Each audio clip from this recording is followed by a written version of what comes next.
Good morning student. आज की class में we will discuss a very important question, how to find current in different branches of a Wheatstone bridge. आइए discuss करते हैं। यहाँ पे स्टूडेंट एक्चुअली हमें जो सर्किट गिवन है उसमें कौन कौन से रेजिस्टेंस पहले गिवन है वो देख लेते हैं। एक तो हमारे पास है दिस रेजिस्टेंस 100 ओम। उसके बाद जो सेकंड रेजिस्टेंस है that is actually 10 ohm. Similarly जो थर्ड रेजिस्टेंस है दैट इज़ 60। उसके बाद जो लास्ट वन है that is 5 ohm. So before proceeding further to find out current in each branch, सबसे पहले द फर्स्ट स्टेप ये है कि हमें स्टूडेंट रेशो कैलकुलेट करके देखनी चाहिए whether this wheat stone bridge is balanced और नॉट। तो अगर रेशो कैलकुलेट करें, यहाँ पे स्टूडेंट पहले हम रेशो इसको लेंगे, ये दो रेशो कैलकुलेट करेंगे। यहाँ पे रेशो हमारे पास बन रही है 100/10, जो कि हमारी रेशो आ रही है, कैंसिल करेंगे तो 10 आएगी। अगर नीचे वाली रेशो कैलकुलेट करें, ये वाली रेशो दिस वन 60 और साथ में 5 की, ये स्टूडेंट हमारे पास रेशो बनेगी 60/5। ये हमारे पास बन रही है 12। इसका मतलब ये रेशो हमारी इक्वल नहीं है। हमारे ये जो व्हीट स्टोन ब्रिज है that is not actually balanced, unbalanced wheat stone bridge है ये, unbalanced wheat stone bridge. Unbalanced wheat stone bridge का मतलब है स्टूडेंट हमारी ये जो आई जी है that is actually not equal to 0।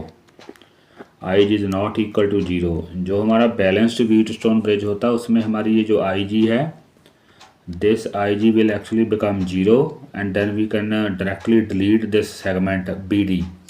We can delete this segment BD. पर यहाँ पे फ़िलहाल हमारा जो व्हीट स्टोन ब्रिज है that is actually not balanced, तो we have to calculate current in each branch. तो आइए देखते हैं कैसे कैलकुलेट करनी है करंट। सबसे पहले student we will consider this loop. कौन सी लूप कंसिडर करेंगे? We will consider the loop. I hope you can see here. We will consider the loop ABDA. ABDA. अगर यहाँ पे देखें, this is actually A, this is A, then B and then D and again back coming to A. यहाँ पे before moving further student एक point बहुत ही important note करने वाला है, वो पहले डिस्कस कर लेते हैं। जैसे फॉर एग्ज़ाम्पल स्टूडेंट ये हमारी एक है सेगमेंट, यहाँ पे हमारे पास है रेजिस्टेंस, यहाँ हमारे पास है पॉइंट ए और यहाँ पॉइंट है हमारे पास बी। लेट्स से कि स्टूडेंट हमारा जो करंट है वो ए से बी की तरफ जा रहा है आई। अब इम्पॉर्टेंट पॉइंट नोट करने वाला है, this is actually resistance R. हमारा यहाँ पे जो पोटेंशियल ड्रॉप है that is actually I into R. अब ये जो पोटेंशियल ड्रॉप है पॉजिटिव लेना है या नेगेटिव, वो स्टूडेंट इस चीज़ के ऊपर डिपेंड करता है कि आप इस पाथ को कैसे ट्रेवर्स कर रहे हो। अगर तो स्टूडेंट हम ए से बी की तरफ जा रहे हैं, ए से बी की तरफ, if we are moving in the direction of, हम ए से बी की तरफ जा रहे हैं इन दिस वे, इसका मतलब है student we are moving in the direction of current. तो इस केस में हमारा ये जो पोटेंशियल ड्रॉप है जो हमने अभी डिस्कस किया था आई इंटू आर, अगर हम करंट की डायरेक्शन में ट्रेवर्स करते हैं तो this will be taken as a negative. तो नेगेटिव लेंगे हम इस पोटेंशियल ड्रॉप को। अगर बाई चांस स्टूडेंट हम इसी पाथ को ट्रेवर्स करते हैं in opposite direction like this, ऐसे ट्रेवर्स करते हैं in direction opposite to the direction of current, तो इस केस में हमारा ये जो पोटेंशियल ड्रॉप है I R that will be taken as a positive. तो यहाँ it will be taken as a positive. So if we are moving in the direction of current then negative, and if we are moving in a direction opposite to the direction of current then it will be taken as a positive. अब हमने loop consider करनी है। कौन सी loop consider करनी है वो देख लेते हैं। We have to consider this loop A B D, ये लूप कंसिडर करनी है।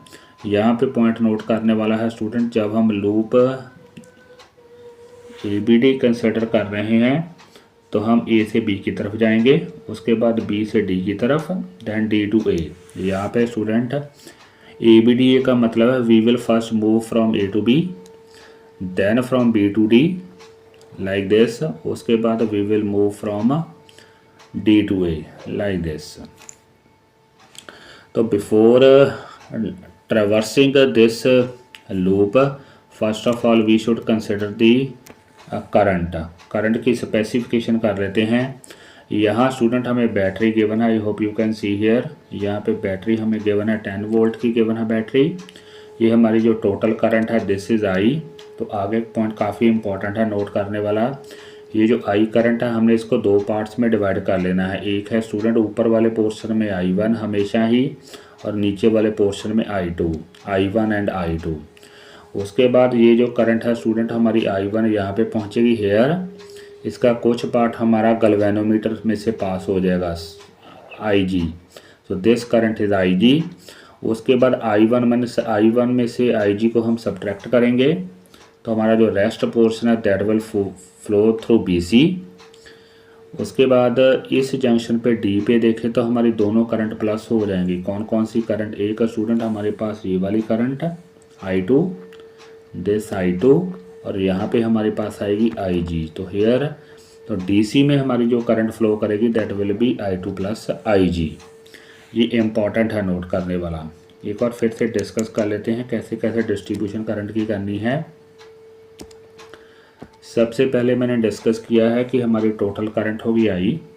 उसके बाद ऊपर वाले पोर्शन में यहाँ पे हमारी करंट होगी I1, यहाँ होगी I2, यहाँ होगी हमारी IG, और यहाँ पे हमारे पास करंट पड़ेगी I1 माइनस IG, और यहाँ we will get I2 plus IG। Again जब बाहर आएंगे तो again the total current will be I।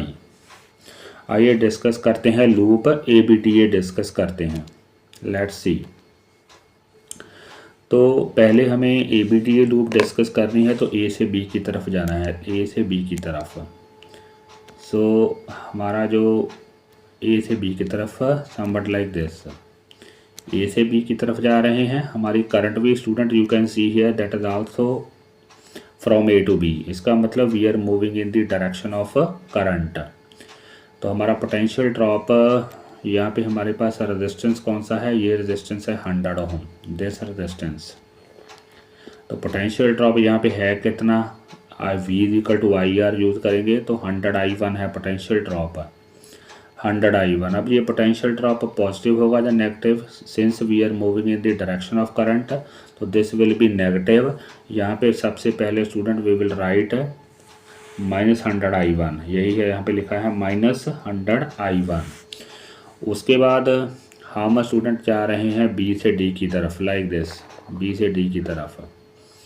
तो करंट भी देखिए सेम ही डायरेक्शन में है, you can see here current we are moving in the direction of current. तो पोटेंशियल ड्रॉप यहाँ भी हमारा नेगेटिव ही होगा। और हमारा पोटेंशियल ड्रॉप है कितना यहाँ पे? ये हमारा है रेजिस्टेंस 15 और ये हमारी करंट है IG। तो 15 IG पोटेंशियल ड्रॉप है लेकिन नेगेटिव होगा। उसके बाद हमने यही लिखा है, you can see here -15 IG, like this, -15 IG। उसके बाद अब हम चलेंगे, now we will move D to A। अब हम करंट की डायरेक्शन के ऑपोजिट हैं तो हमारा पोटेंशियल ड्रॉप पॉजिटिव होगा, लेकिन पोटेंशियल ड्रॉप है कितना? 60 इंटू I2। यहाँ पे है 60, दे 60 इंटू I2, 60 I2 है लेकिन पॉजिटिव होगा, यही हमने यहाँ पे लिखा है 60 I2। तो एक बार फिर से देख लेते हैं कौन कौन सा पोटेंशियल ड्रॉप हुआ। एक तो स्टूडेंट हमारे पास हुआ दिस वन 100I1, बट ये हमारा नेगेटिव है। क्यों नेगेटिव है? क्योंकि we are moving in the direction of current. उसके बाद अगर नेक्स्ट पोटेंशियल ड्रॉप देखें, यहाँ पे हमारा पोटेंशियल ड्रॉप कितना है? That is actually 15 IG। तो ये भी हमारा नेगेटिव ही होगा क्योंकि we are moving in the direction of current B to D। उसके बाद अगर नेक्स्ट पोटेंशियल ड्रॉप की बात करें, नेक्स्ट पोटेंशियल ड्रॉप हमारे पास है 60 I2। तो ये हमारा पोटेंशियल ड्रॉप होगा कितना?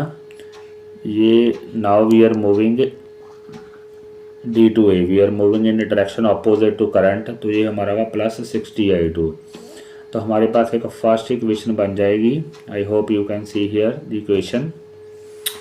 This is our first equation. इस इक्वेशन को थोड़ा सा हम सिंप्लीफाई करेंगे, माइनस साइन को पहले हटा देंगे, 0 से एडजस्ट कर लेंगे तो पहली टर्म हमारी पॉजिटिव बन जाएगी 100I1, this will be 100I1। इसका साइन चेंज होगा प्लस, इसका माइनस, 0 के साथ एडजस्ट कर देंगे to make this equation positive. उसके बाद थोड़ा सा हम इसको सिंप्लीफाई करेंगे। सिंप्लीफाई कैसे करेंगे, जस्ट हमने 5 से डिवाइड कर देना है, डिवाइड बाय 5।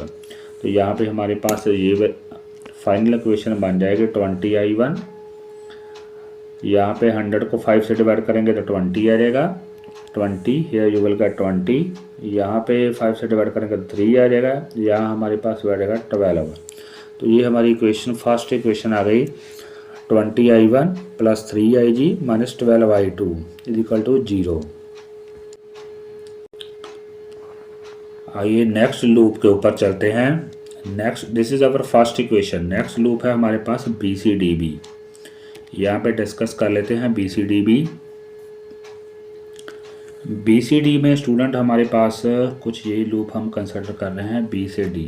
यहाँ पे BC, उसके बाद लाइक दिस CD, उसके बाद दिस। आइए यहाँ पे डिस्कस कर लेते हैं कौन कौन से हमारा पोटेंशियल ड्रॉप होगा। एक तो स्टूडेंट हमारे पास पोटेंशियल ड्रॉप होगा दिस वन, BC में होगा 10 को मल्टीप्लाई करेंगे, किससे मल्टीप्लाई करेंगे, 10 को मल्टीप्लाई करेंगे I1 minus IG। Potential drop होगा पॉजिटिव या नेगेटिव वो देख लेते हैं, क्योंकि हम स्टूडेंट करंट की डायरेक्शन में मूव कर रहे हैं तो ये हमारे पास होगा नेगेटिव होगा ये। अब चलते हैं उसके बाद नेक्स्ट पोटेंशियल ड्रॉप CD में डिस्कस करते हैं। CD में हमारा पोटेंशियल ड्रॉप कितना होगा CD में हमारा पोटेंशियल ड्रॉप जो होगा वो हमारे पास होगा, आई hope you can see here, 5 multiply I2 plus IG। अब ये नेगेटिव होगा या पॉजिटिव वो देख लेते हैं। हम स्टूडेंट बेसिकली C से D की तरफ जा रहे हैं, C से D की तरफ लाइक दिस। तो C से D की तरफ जा रहे हैं, करंट की डायरेक्शन के अपोजिट है, तो यहाँ हमारा पोटेंशियल ड्रॉप पॉजिटिव होगा। ऊपर वाली टर्म में नेगेटिव होगा, BC में नेगेटिव होगा, यहाँ हमारा पोटेंशियल ड्रॉप होगा नेगेटिव, यहाँ लेकिन पॉजिटिव होगा क्योंकि हम करंट के अपोजिट जा रहे हैं। आइए नेक्स्ट डिस्कस करते हैं। नेक्स्ट अगर बात करें, अब हमने लास्ट सेगमेंट जो हमारी है वो है एक्चुअली DB। तो यहाँ हमारा potential drop student we know that will be 15IG। अब पॉजिटिव होगा या नेगेटिव, क्योंकि हम इस डायरेक्शन में जा रहे हैं, D से भी ऑपोजिट जा रहे हैं, तो ये हमारा पॉजिटिव होगा। तो ब्रीफ अप कर लेते हैं, यहाँ हमारा होगा नेगेटिव, यहाँ हमारा होगा पॉजिटिव और यहाँ हमारे पास होगा अगेन पॉजिटिव। अब इक्वेशन देखते हैं कैसे इक्वेशन बनानी है, लेट्स सी कैसे इक्वेशन बनानी है। तो कंसिडर लूप, जैसे कि मैंने डिस्कस किया था, तो BC में हमारा पोटेंशियल ड्रॉप हुआ, 10 को I1 माइनस IG से मल्टीप्लाई करेंगे तो नेगेटिव आएगा। और CD में student, I hope you can see here, CD में हमारे पास जो पोटेंशियल ड्रॉप होगा वो होगा 5 दिस वन, तो ये होगा हमारा पॉजिटिव। तो देखिए यहाँ पे हमने पॉजिटिव साइन ही लिया है, I hope you can see here, positive sign ही लिया है, 5 को मल्टीप्लाई किया, उसके बाद 15IG का भी हमने पॉजिटिव ही साइन लिया है, यू कैन सी हियर। तो ये हमारे पास सेकंड इक्वेशन आ गई है। इसको थोड़ा सा अब हम सिंप्लीफाई करेंगे, वो सिंप्लीफाई करके देख लेते हैं कैसे सिंप्लीफाई किया है। हमने -5 से डिवाइड कर दिया है, -5 से, इससे हमारे साइन भी पॉजिटिव ही हो जाएंगे और थोड़ी टर्म सिंप्लीफाई हो जाएगी। -5 से डिवाइड करके देखते हैं। पहले स्टेप में स्टूडेंट एक्चुअली मैंने माइनस से डिवाइड किया है, फर्स्ट स्टेप में माइनस से डिवाइड किया है, तो ये टर्म हमारी, ये वाली टर्म हमारी हो जाएगी पॉजिटिव, ये -10 हमारे पास हो जाएगा पॉजिटिव, यहाँ पे 5 हमारे पास हो जाएगा -5 और अगेन ये -15। उसके बाद 5 से डिवाइड कर दिया है। I hope you can do the simple division. तो अल्टीमेटली हमारे पास ये इक्वेशन बन जाएगी, this equation number 2I1 minus 6IG minus I2 is equal to 0। अब चलते हैं थर्ड लूप के ऊपर। Now we are actually having 2 equations. हमें थर्ड इक्वेशन चाहिए, क्यों चाहिए स्टूडेंट, बिकॉज हमारे इस इक्वेशन में 3 वेरिएबल हैं, कौन कौन से वेरिएबल हैं वो देख लेते हैं। एक वेरिएबल स्टूडेंट हमारे पास है यहाँ पे I1, this is first variable, second is IG, third is I2। 3 variable हैं, तो हमारे पास 3 ही इक्वेशंस होनी चाहिए, only then we can solve. अब हम लास्ट लूप कंसिडर करेंगे, देख लेते हैं कौन सी है, ADCA हमेशा ही आपने ये लूप कंसिडर करनी है। अगर हमारा व्हीटस्टोन ब्रिज अनबैलेंस्ड है तो कौन सी लूप, वो देख लेते हैं। ये वाली लूप कह रहे हैं वो ADCA, दिस वन। तो कैसे ट्रेस करेंगे, पहले ऐसे ट्रेस करेंगे ADCA, this one ADC again then coming back like this, in this way we will trace the loop ADCA। तो देख लेते हैं यहाँ पे कौन कौन से पोटेंशियल ड्रॉप हैं और पॉजिटिव होंगे या नेगेटिव। पहले हमने A से D की तरफ जाना है, पहले हमने जाना है A से D की तरफ। तो यहाँ पे हमारा पोटेंशियल ड्रॉप तो होगा 60, आई hope you can C 60I2। तो करंट की डायरेक्शन में है तो माइनस होगा, यहाँ पे हमारे पास आएगा -60I2, -60I2। उसके बाद हमने जाना है यहाँ पे हमारा पोटेंशियल ड्रॉप कितना है, 5 मल्टीप्लाई 5 को मल्टीप्लाई करना है हमने, किससे मल्टीप्लाई करना है, करंट से। करंट कितनी है, I2 + IG। अब वो पोटेंशियल ड्रॉप हमारा पॉजिटिव होगा या नेगेटिव, वो देख लेते हैं।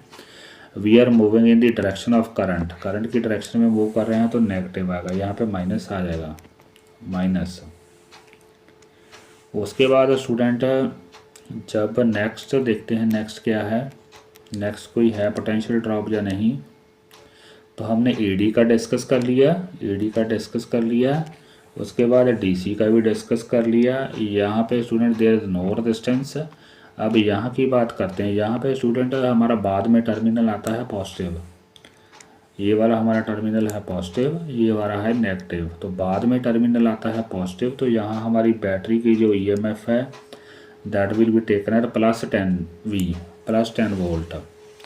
उसके बाद नेक्स्ट तो हमारे पास कोई रेजिस्टेंस नहीं है इस सेगमेंट में, तो ये हमारे पास 3 पोटेंशियल ड्रॉप हो गए। कौन कौन से, एक बार फिर से रिकॉल कर लेते हैं। एक हमारे पास हुआ 60I2, ये नेगेटिव, ये भी नेगेटिव, और ये हमारे पास हुआ दिस वन इज़ पॉजिटिव। तो ये हमारी थर्ड इक्वेशन बन जाएगी। देख लेते हैं क्वेश्चन नंबर 3। क्वेश्चन नंबर 3 में कुछ ऐसे ही डिस्कस किया है, I hope you can see here. तो पहले 60I2 पोटेंशियल ड्रॉप आया हमारा negative, I hope you can see here 60I2 is negative. उसके बाद next one is also negative, और ये हमारा हुआ +10।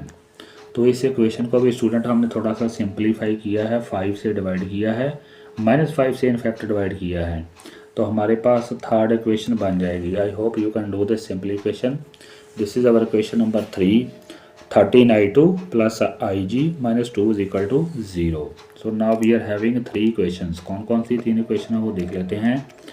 Equation number 1, equation number 2 and equation number 3। अब चलते हैं, हमने फर्स्ट और सेकंड इक्वेशन को पहले ट्रीटमेंट करते हैं। कैसे करना है, मल्टीप्लाई इक्वेशन 2/10, इस इक्वेशन को 10 से मल्टीप्लाई कर देना है। क्यों करना है वो देख लेते हैं। इस इक्वेशन को, इक्वेशन नंबर 2 को 10 से मल्टीप्लाई करना है, कुछ ऐसे 10 से मल्टीप्लाई करने से स्टूडेंट होगा क्या, ये हमारे पास जो टर्म है ना एक्चुअली 20I1 बन जाएगी। 20I1, हमें 20I1 ही चाहिए, क्योंकि ऊपर हमारे पास इक्वेशन नंबर 1 में यू कैन सी हियर, यहाँ पे हमारे पास 20I1 है, 20I1। तो उस इक्वेशन नंबर 2 में भी 20I1 बन जाएगा। तो हम दोनों इक्वेशन को जब सब्ट्रैक्ट करेंगे तो I1 टर्म एक्चुअली डिलीट हो जाएगी, I1 term will get deleted. यही हम कुछ कर रहे हैं, देखिए। सो इक्वेशन नंबर 2 को हमने जब 20 से मल्टीप्लाई किया तो हमारे पास ये बन गई है। I hope you can do this by yourself. तो ये हमारे पास इक्वेशन बन जाएगी। इक्वेशन नंबर 2 को 10 से मल्टीप्लाई करेंगे। ये हमारे पास स्टूडेंट इक्वेशन नंबर 1 है, ये वाली, this is equation number 1, this one, this is equation number 1, ये। तो अब देख लेते हैं, दोनों को हमने सब्ट्रैक्ट किया है। तो क्या करते हैं, जब सब्ट्रैक्ट करेंगे तो ये टर्म तो स्टूडेंट हमारी जैसे कि डिस्कस किया कैंसिल हो जाएगी। ये 60 और 3 हमारे पास बन जाएगा, कितना बनेगा -63 और यहाँ पे हमारे पास बचेगा 2i2। तो ये हमारे पास एक न्यू इक्वेशन आ गई है। कौन सी इक्वेशन? -63ig + 2i2 = 0। अब हम क्या करेंगे? तो अब हमने क्या किया है, इक्वेशन नंबर, इसको थोड़ा सा हमने पहले रीसेट किया है। कैसे रीसेट किया है? हमने ये जो i2 है इसको पहले लिखा है, पॉजिटिव टर्म को पहले लिखा है 2i2 और नेगेटिव को बाद में लिखा है -63ig = 0। उसके बाद हम ये वाली जो इक्वेशन है, इक्वेशन नंबर 3, इक्वेशन नंबर 3 को लेके आते हैं। इक्वेशन नंबर 3 हमारे पास थी कुछ ये स्टूडेंट 13i2 + ig - 2 13। इस इक्वेशन को हम लेके आए हैं। इक्वेशन नंबर यहाँ पे 13i2, I hope you can see here. तो हमने क्या किया है स्टूडेंट, इस इक्वेशन को पहले रीसेट करके लिख लिया है और उसके बाद हम इक्वेशन नंबर 3 को भी लेके आए यहाँ पे। इक्वेशन नंबर 3 को, दिस इज इक्वेशन नंबर 3, ये वाली। तो अब हमने क्या किया है, आई होप कि you can see here. First equation को स्टूडेंट हमें क्या करना पड़ेगा, हमने एक्चुअली क्या है, i2 डिलीट करना है यहाँ से i2। तो फर्स्ट इक्वेशन को हमने देखिए, you can see here, first equation को एक्चुअली हमने क्रॉस किया है स्टूडेंट। कैसे किया वो देख लेते हैं। ऐसे फर्स्ट इक्वेशन को मल्टीप्लाई कर देंगे 13 से और सेकंड को मल्टीप्लाई कर देंगे 2 से। यही यहाँ पे मेंशन है, देखिए। तो हमारा दोनों तरफ 26 आ जाएगा, फिर सब्ट्रैक्ट करके हम कैंसिल कर लेंगे, i2 डिलीट हो जाएगा, हमारे पास ig की वैल्यू आ जाएगी। ig की वो देख लेते हैं कैसे आई है। I hope you can do this calculation. तो फर्स्ट इक्वेशन हमारे पास बनी है 26i2 - दिस, और सॉल्व करेंगे तो हमारे पास ig की वैल्यू आ जाएगी 4/821 एम्पियर, जो कि बनेगी 4.87 milli ampere. In this way we can calculate ig current in the galvanometer. एक और फिर से डिस्कस कर लेते हैं हमने क्या क्या डिस्कस किया है। तो यहाँ पे स्टूडेंट अगर नोट करने वाली बात एक और फिर से रिकॉल कर लेते हैं। पहले हमने स्टूडेंट लूप कंसिडर की है ABDA। तो हमारे पास इक्वेशन नंबर 1 ये बनी, फिर इक्वेशन नंबर 2 बनी है, 3 बनी है, 3 क्वेश्चन उनको सॉल्व किया तो हमने IG की वैल्यू कैलकुलेट कर ली है। अगर स्टूडेंट हमने IG की वैल्यू कैलकुलेट कर ली है तो वो IG की वैल्यू हम यहाँ पे सब्स्टिट्यूट करके I2 की वैल्यू भी फाइंड आउट कर सकते हैं। We can also calculate I2 हम कैलकुलेट कर सकते हैं। अगर हमारे पास I2 आ गई है, अगर हमने I2 कैलकुलेट कर ली है, IG कर ली है, तो यहाँ पुट करके हम I1 भी कैलकुलेट कर सकते हैं। Now we know IG also, similarly we know I2, तो we can also calculate I1। तो हर एक ब्रांच की हमारे पास करंट जो है, we can evaluate the current in each branch. So this is all about finding currents in Wheatstone bridge using Kirchhoff's loop law. Please do not forget to share my video. Thank you very much.